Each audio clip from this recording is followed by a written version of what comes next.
We know not guilty is the call. Not guilty is Daniel Penny. This all breaking right now.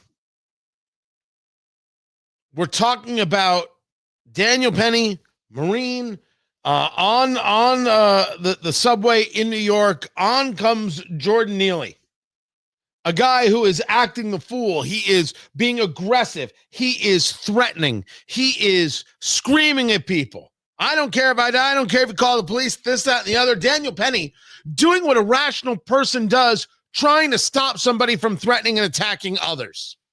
That's what happened. What happened next is awful. Jordan Neely died. The idea that Daniel Penny is somehow guilty of criminally negligent homicide was always out of control.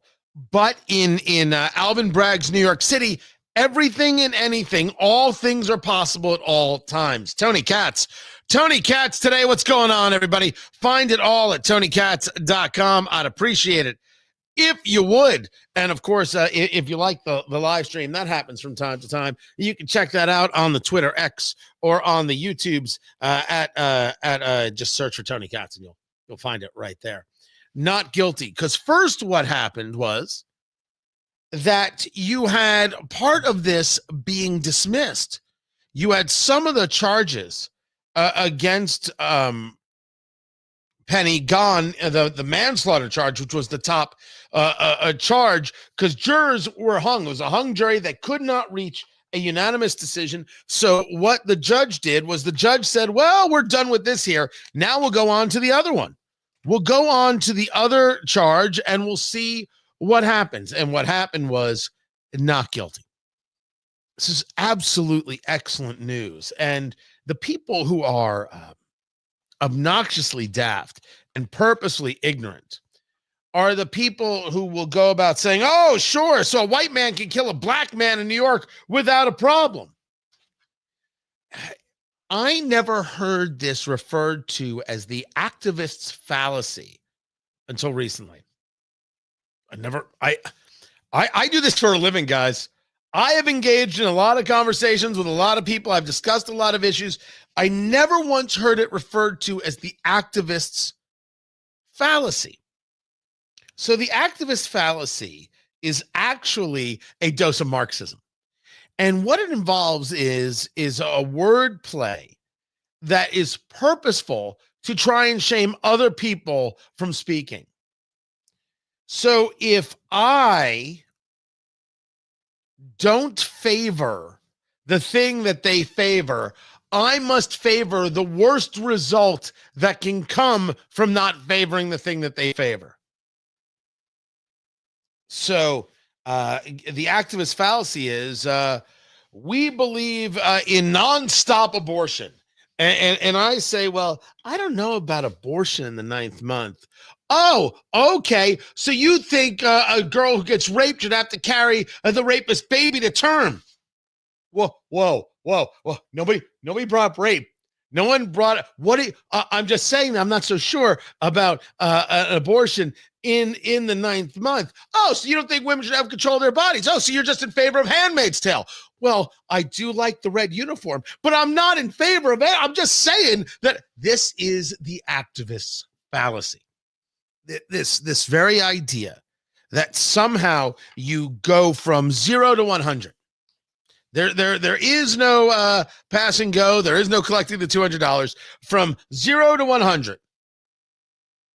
And so when you take a look at this case, at Daniel Penny, and you say, wait a second, here is a man who looked at what was happening to fellow subway goers and said, this is just wrong. We have to do something about this. This cannot be allowed to proceed. Someone has to protect these people. And in this Daniel Penny case, oh, by the way, I've got some audio from his family that proves my point. right? The only reason Daniel Penny is not in jail is because he's white. That is a pure evil thought. And by the way, would be a full-on horror show if that was the case. It's not the case. No one should take a look at this case and say that Daniel Penny set out on a subway to try and kill someone. Jordan Neely, whatever he was on, Jordan Neely was threatening people. Jordan Neely was trying to get physical with people. And Daniel Penny said, this can't stand. We have to stop this. We can't let somebody act like this. We can't simply just sit by. There was a video out of a guy, I think this is in San Francisco, on the train system, subway system there, screaming at an Asian man and cursing and screaming. And there's a guy sitting next to the Asian man who just walks away, and other people just walk away. We allow a crazy guy to scream at other people on a train, and 5 of us don't get up and say, what do you think you're doing? There's 5 of you. There's 1 of him. Why aren't we people who stand up and say we don't allow that? We don't do that here. How come we don't do that? How come we don't say that? How come we don't push for that? How come we don't strive for that? We need to strive exactly for that. We don't do that here. We don't allow that here. We don't put up with that nonsense here. We can't allow that nonsense here. Can't allow it. So, Daniel Penny didn't allow it. The radical person doesn't take a look at the case itself. The radical person doesn't take a look at the data. The radical person says, well, clearly, he was found not guilty because he's white. It's beyond hateful. This was the mother of Jordan Neely. I'm uploading this audio right now. This was just moments ago, earlier today, when hearing the not guilty verdict. Now, producer Landon, finger on the dump button. You with me there, my friend? Hot diggity dog. Let's hear what it is that she has to say. Okay. Oh. Look like the police attacking protesters. Literally getting everything together, waiting for the statement to occur. Good morning, everyone. Here we stand once again in front of this unjust system. I stood here 10 years ago because they did not give justice to my son with the chokehold. I fought hard to get the anti-chokehold bill passed, which did pass. But it shouldn't only be for police officers, it should be for civilians also. No one deserves to be choked to death. And you know, we're in that courtroom and I should say that is not actually Jordan Neely's mother. That is Eric Garner's mother. So who is Eric Garner? Oh, good Lord. Eric Garner is actually a much different subject because I argued that this was indeed the police in the wrong. Eric Garner was selling loose cigarettes in front of a bodega. And the police said, you can't do that because when you're selling loose cigarettes, that means somebody in the state government isn't getting their tax money. And so they tried to subdue him, and they engaged a choke on him, and he indeed died. Now, we should be clear, he did not listen to the police. That is clear. However, I don't think you have to choke a guy out who's selling loose cigarettes. This is my argument. My argument is if you weren't so interested in collecting a tax dollar, you might have had a different result. I will not deny that he did not comply with police requests. I do put everything that the police does and government does in a different category than what citizens do. And Daniel Penny did what I think citizens should do. He looked at a situation, he looked at the person and the people who were in trouble and said, I'm not going to sit back, I'm going to get involved. That's the guy I want. And I'm not quite sure why we don't want this guy. I am not understanding why we wouldn't want people to get involved.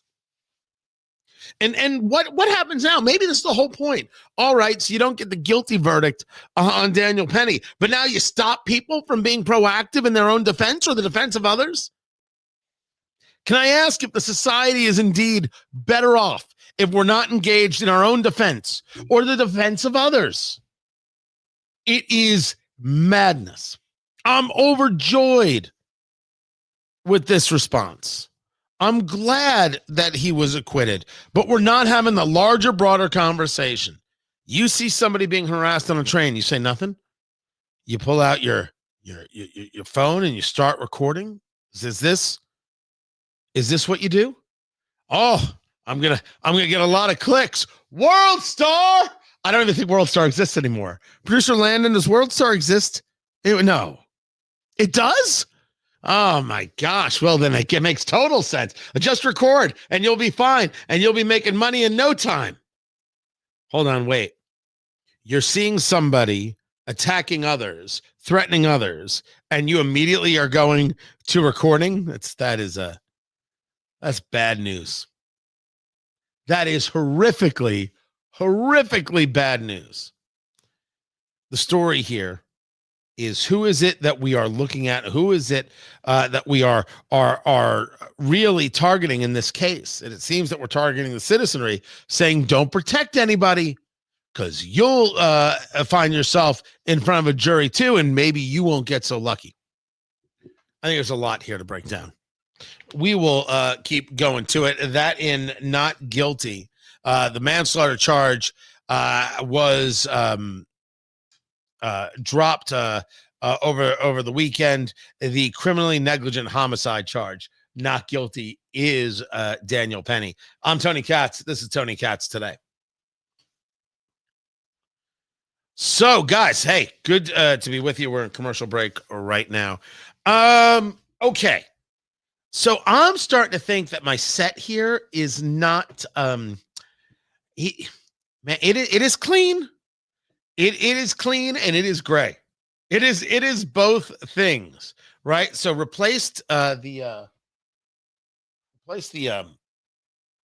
drape. Now maybe that looks better. Maybe that has to be out, right? Or maybe that does have to be in. I don't know. Right there.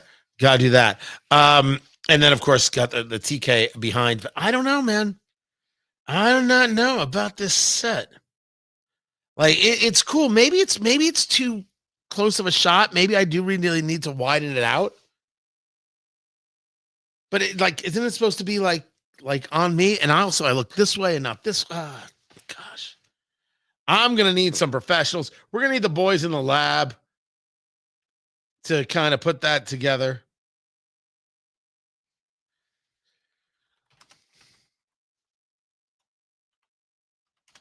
Sorry, just responding to some people there. So I don't know. How does it look? You tell me. You tell me how it looks, and check out all the lights in my glasses. Good Lord. Good gosh. We'll see. We will see. Right now, I'm going to stick with it. I'm glad you guys are here.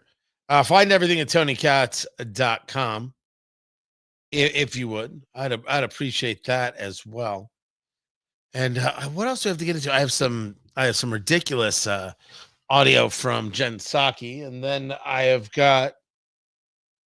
Oh, did you catch the NBC interview, Kristen Welker, with Donald Trump? This has to stop. It's not that interviews have to stop. It's that these kind of interviews have to stop. It's nonsense. These interviews are ridiculous. These questions are nonsensical, and you and I do not care about them. We don't care about these questions that they ask. So I have got that as well to share with you. I'm just keeping an eye on if there's any new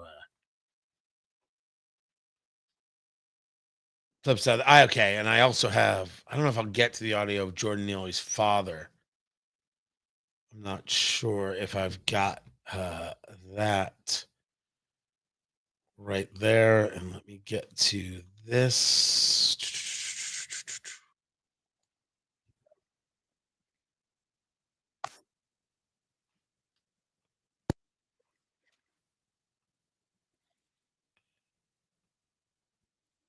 No problem. 1 minute. See what happens when you multitask here on the live stream. This is what I do. It's what we do in between the break. I got producer Landon in my ear, and I'm putting things together right here and trying my best to entertain you. I'm glad that you're here. Be sure to like on the YouTube channel. Need to Rumble takes a little bit more to set up, but I sometimes go last minute with this stuff. I'm telling you, Sarah, we need to hire somebody who does direction of the live stream, who handles that. I'm the only guy without a director. Let's bring someone in. No, I don't have the money, but I'll do it anyway. I'll pay him anyway. I'll figure it out.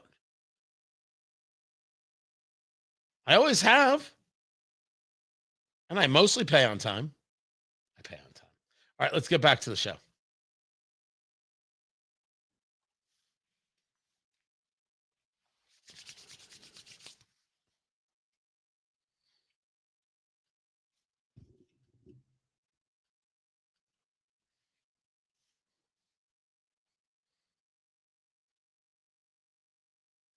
Bottom line, is it good for the United States and the world?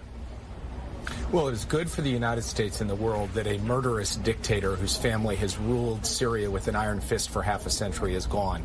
Assad was the author of the killing of hundreds of thousands of people, the oppression of religious and ethnic minorities as well. And so, from our perspective, it is good that he is gone. But as President Biden said, there is risk and uncertainty about what comes next. There's an opportunity to build something better in Syria. But there is concern that terrorists, jihadists, and other people who do not have the United States' best interests at heart, to say the least, could take advantage of this. We are vigilant about that. We are taking action to deal with that. And we're prepared to work with anyone in Syria who wants a stable, inclusive, democratic future for that country. That's what we intend to drive towards. Well, that's fantastic. That is wonderful and terrific. I think the question is, what have you been left with now that Assad has been deposed? That is a question that I'm going to answer. Tony Katz today.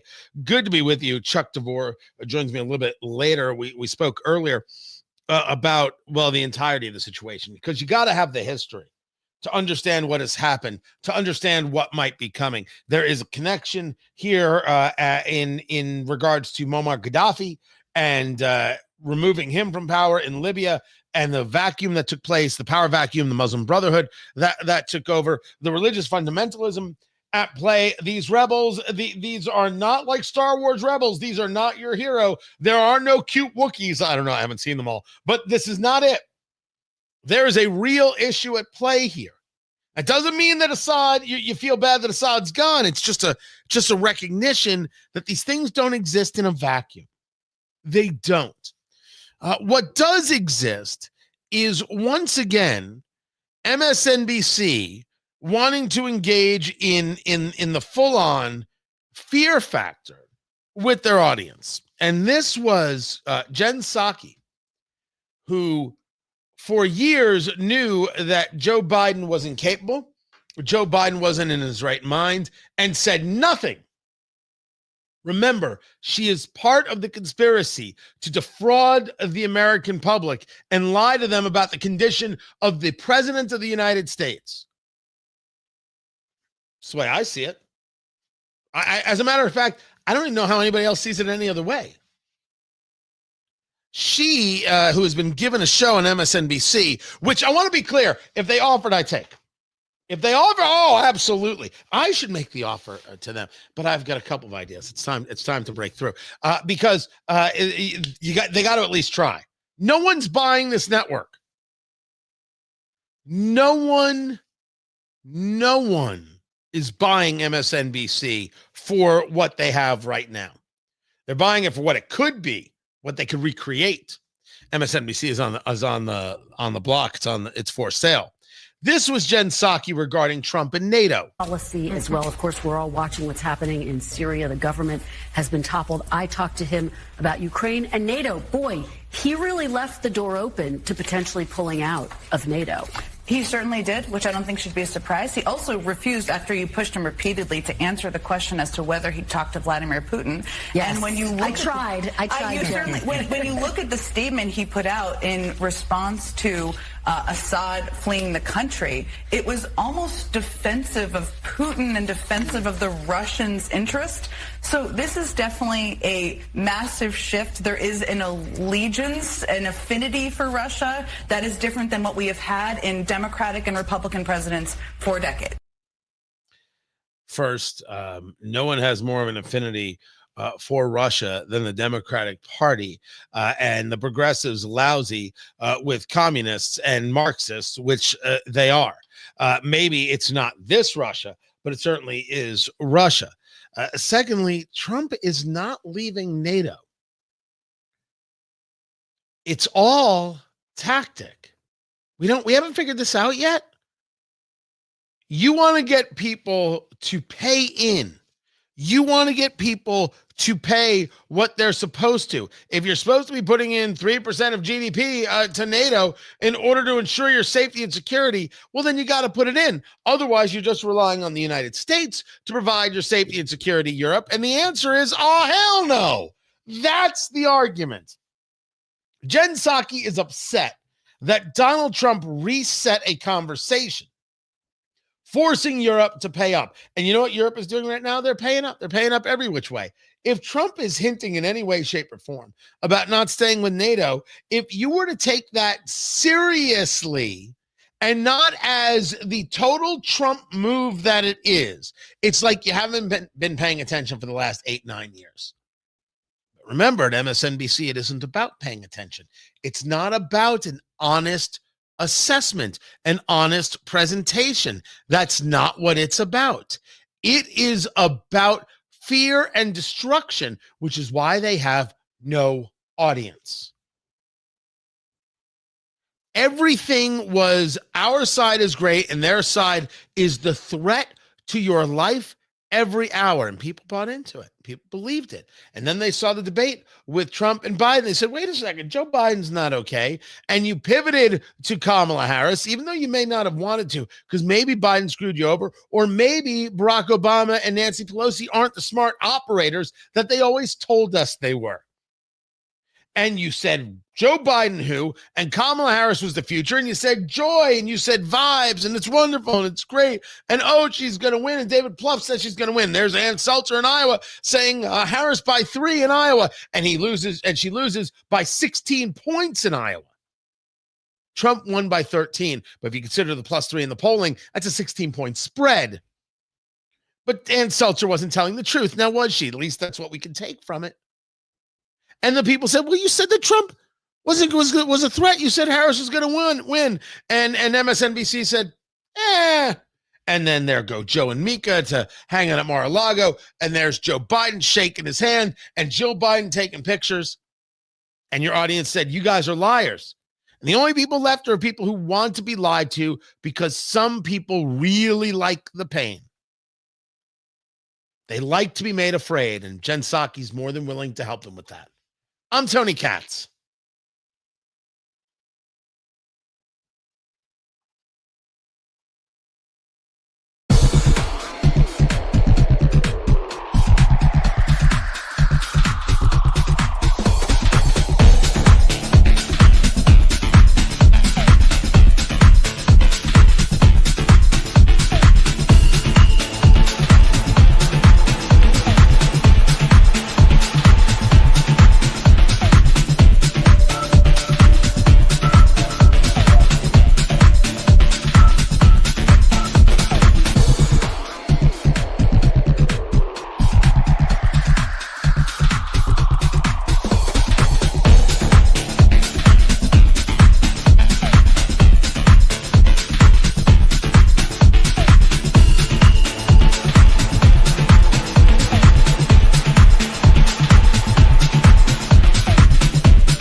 Let's bring it back, guys. How you doing? Tony Katz.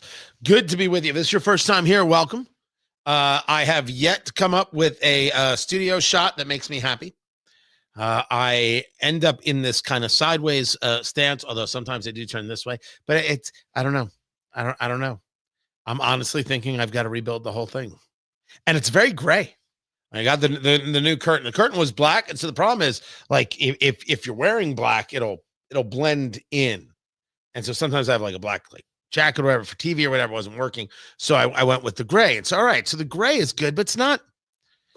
I don't know. Do I need to put like a television screen there, or am I too close? I need to push the whole thing back. So your feedback could very well decide what happens here. And Sarah, I'm not kidding. We need to hire a director. We need to hire a director. What are we doing?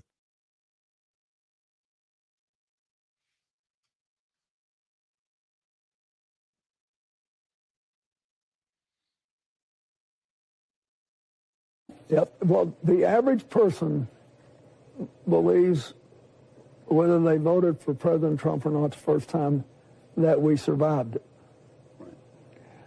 And they give him perhaps too much credit for the fact that in the first 2.5 years or so of his presidency, the first time, the economy got better. I think the facts are that he inherited the end of the Obama era's recovery.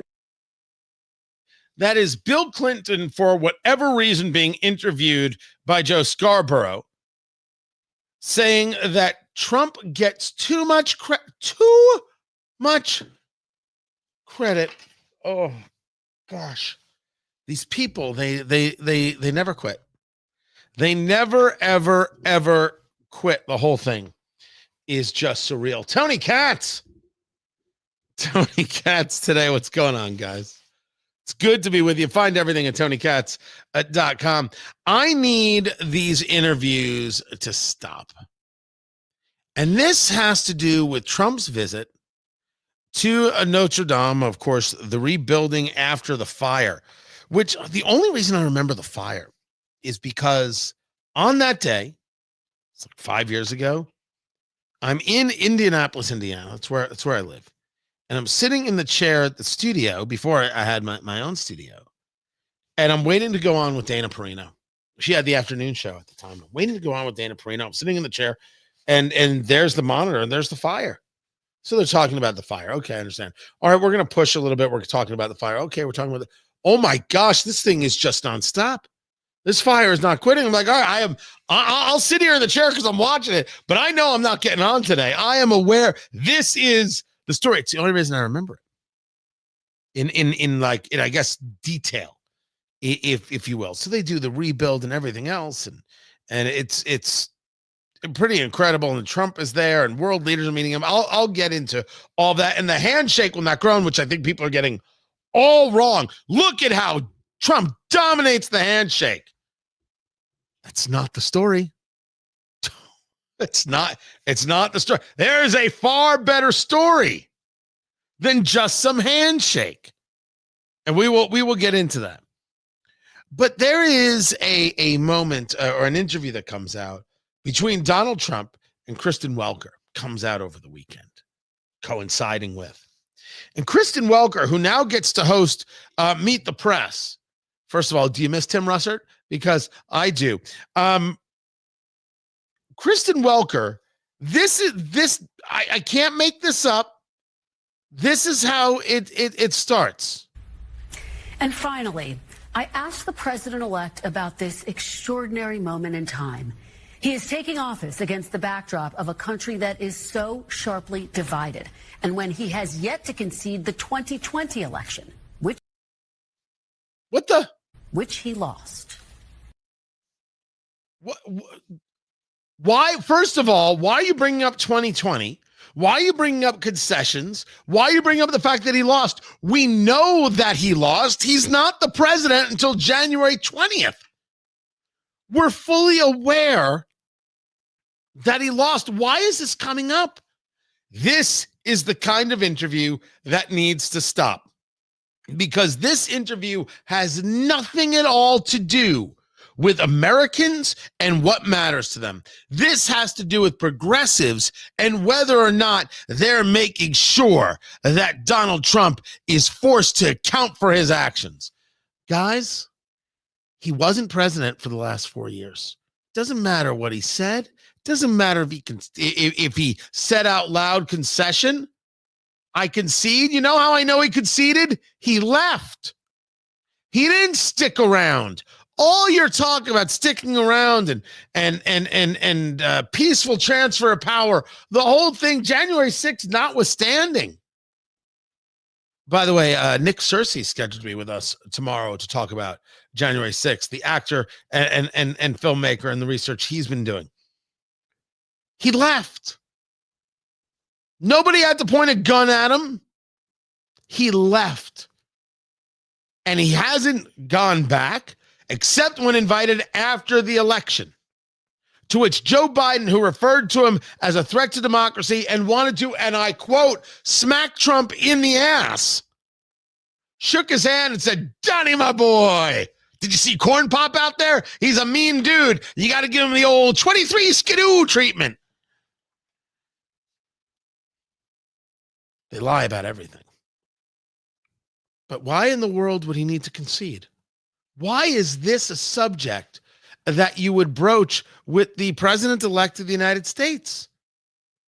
You have got Syria and Assad falling. You have the threat of Iran. You have the war between Ukraine and Russia continuing. You have fentanyl on the southern border. You have a question of whether or not we're going to see an economy that actually works. There's a tax conversation. There's a multiplicity of conversations. There are men who are trying to engage in women's sports as a way of erasing women all across the country, including in the halls of Congress. You're going to ask him about conceding an election that clearly he did because he hasn't been president for the last 4 years? This is what you consider important? Yep. Sir, I don't have to tell you this because you've talked about it. It comes at a time when the country is deeply divided. And now you're going to be leading this country for the next 4 years. For the sake of unifying this country, will you concede the 2020 election and turn the page on that chapter? Why does she think that somehow the country will be unified if he answers that question? Why in the world would she believe this? Joe Biden, for the sake of unifying the country, will you tell America that half of them are not garbage? What is she doing? Why would anybody buy into this? This isn't a question. This isn't journalism. This is pablum nonsense. And let me take a step forward. This is weak, and this lacks the masculinity necessary in a conversation like this. And you say to me, whoa, are you saying because she's a woman, she asked that question? Oh, no. Plenty of men would ask that question. And that's the problem. Plenty of men not engaged in masculinity would ask a question that no one cares about. Yes, I think the question is weak. Well, Tony, are you saying that feminism is weak? Well, that's an interesting way to put it, because feminism may very well be weak as opposed to women who aren't weak and toto. But this feminizing, this infantilizing, this pseudo-intellectualism, maybe it's just downright rude to say feminizing. But I would expect this question from Peter Alexander. I'd expect this question from Jonathan Capehart. A question that means nothing to where Americans are at. So maybe it's not feminizing, it's just downright insulting. People want more money in their pocket and be able to afford eggs. You know what I think people want to know about? Hey, Joe Biden absolutely ripped asunder the Strategic Petroleum Reserve. What's your plan to replenish it? And what's the par level? What's your plan on oil prices? How about the price of eggs? How are you going to stop the flow of fentanyl? These are the things. Turning the page on the 2020 election. The only people who care about that are the people who still think that January 6th was the darkest day in American history. Adam Kinzinger's wrong. Liz Cheney's wrong. The entirety of that J6 fakakta nonsense panel is wrong. I didn't say it was a good thing. I'm not a fan of riots. The darkest day, maybe for Ashley Babbitt's family, but not for America. America had a little bit of a blip, and then it went about confirming that Joe Biden won the election. But if you want to talk about things that we should ask questions about, why don't you answer this one, Kristen Welker? How exactly, if you don't mind my asking, how exactly did Joe Biden get 81 million votes?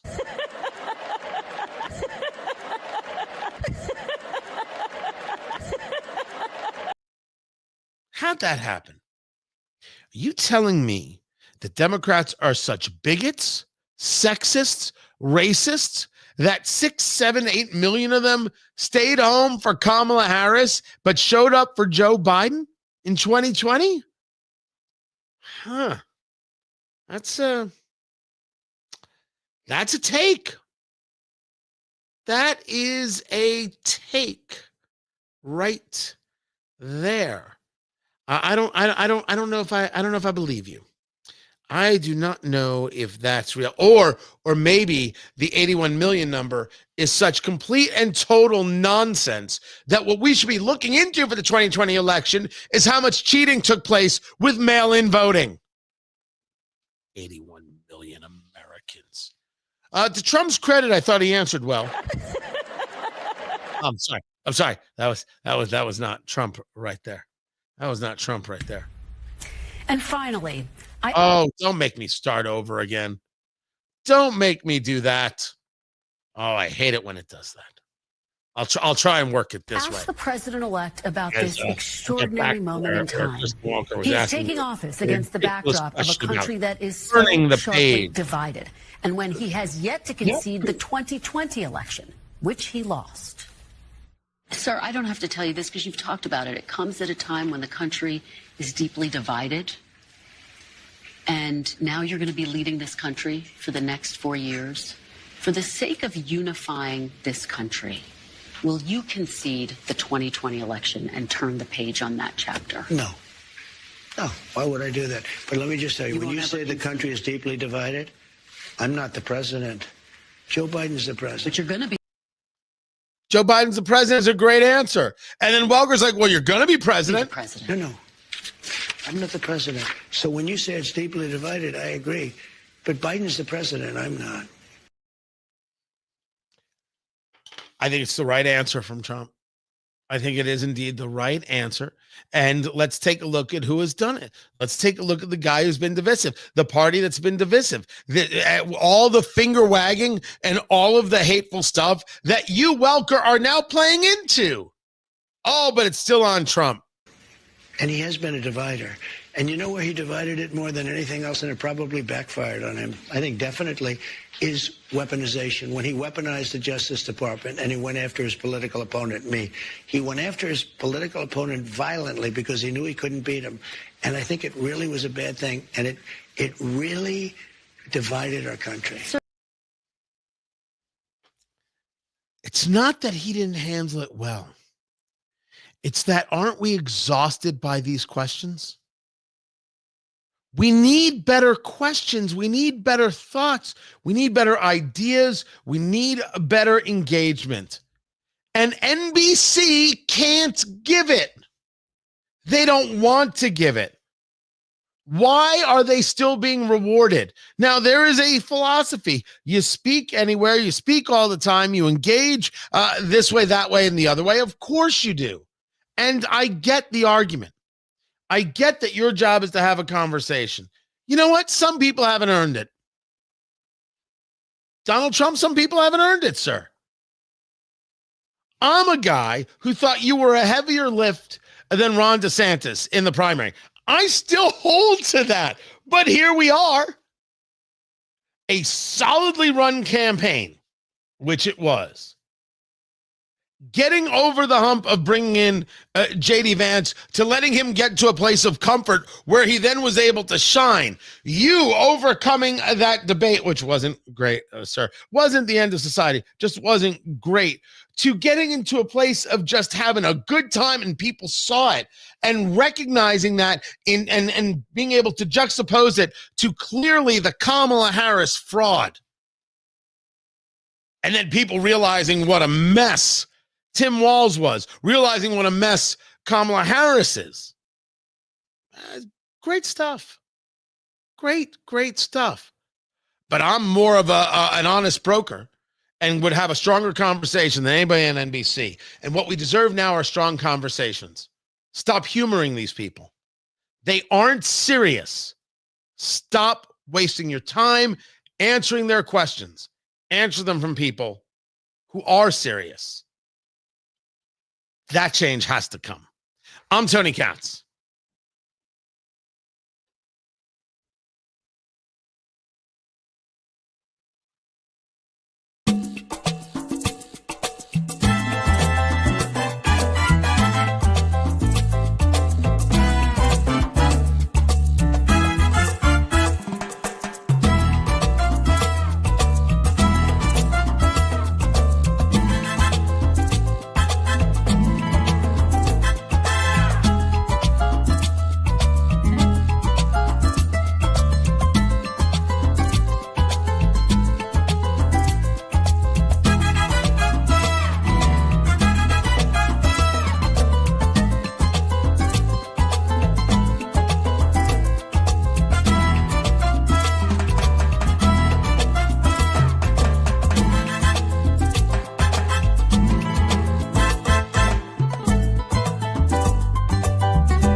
Guys, welcome back. Good to be with you. Tony Katz, a pleasure. Radio show is going on, so we're waiting to come back from the commercial break right there. So here's what I've been told. Too gray. So I'm gonna break it up with some gray and some black, and maybe that'll kind of jazz this. Wait, it's over here. Jazz this area up. Just a little bit. I'm not sure. I am not sure. Maybe do I have to paint this wall? I don't want to do that. Because that two colors would look dumb, right? If we were doing two colors here, right? That's not it. That is not it. But I'm telling you, we're gonna have to hire a director. Oh, there's gonna have to be a thank you, Otto. Appreciate it. There's gonna have to be a whole. We're gonna need a process. We're gonna need to vet people. They're gonna have to go through some kind of background check. We're gonna have to ask questions to their family members. Do they have a dog? They have it? Yes or no? How do they treat the dog? So corner shelf. Where though? My head's here. I'm gonna put it up here. That's gonna look silly. That's what I'm saying. The problem is I'm shooting into a corner. See, but if I do it straight, it's too out into the other parts of the studio that we utilize. That's the problem. So I gotta figure it out. It's funny. I built this place. I'm like, it's not big enough. It's not. The whole thing is just ridiculous. I don't know. Maybe I've got to turn it this way. I'm going to start drinking heavily on the show. And someone asked, who was asking? Austin, how about some of your favorite? Do you mean like put up some like tobacco stuff, like some artwork? I don't know. I had I used to have the bookcase. Maybe I'll put that back up. Maybe that's it. Let me get to the show. Here we are.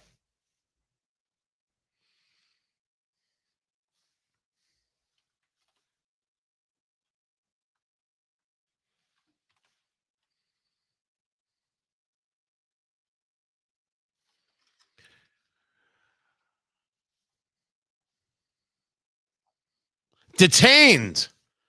Police have detained a man who they believe may be part of, if not the suspect, in the murder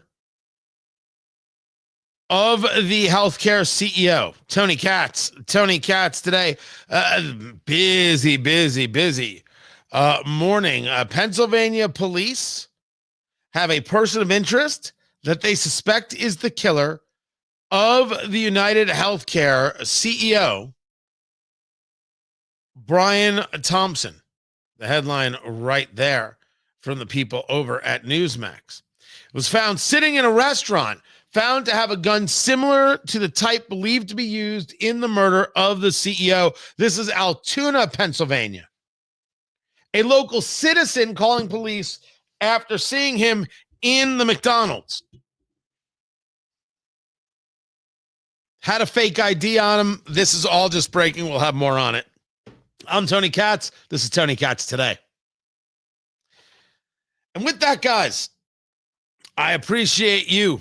We're going to keep working these live streams. We're going to keep doing them more often. Usually, I think this first hour of the show continues. You can stream it live at WIBC.com and listen to it from there. But I think it's just going to be an hour of the stream. I think that's going to be it. I don't know. We'll see if we do more. But we'll get back to it tomorrow. We're going to get good at this. We're going to get very good at this. We're going to figure this all out with your help. And I'm telling you, we're going to be hiring a director. I don't think it's going to pay a ton, but it ain't going to be bad. I mean, it'll be fun. At the very least, it'll be fun. Right? So you got that going for you. And there'll be some money because you got to have that going for you too. Guys, I appreciate you. Find everything at TonyKatz.com. If you would do it, locals right over there, head on over. Really, you can just go to TonyKatz.com. You don't even have to go to locals anymore. Just boom, TonyKatz.com. It'll put you over there and you'll be good to go. I appreciate you so very, very much. And don't forget everything over at Rumble as well, and where we've got a bunch of good things going on. And I will catch you tomorrow, everyone.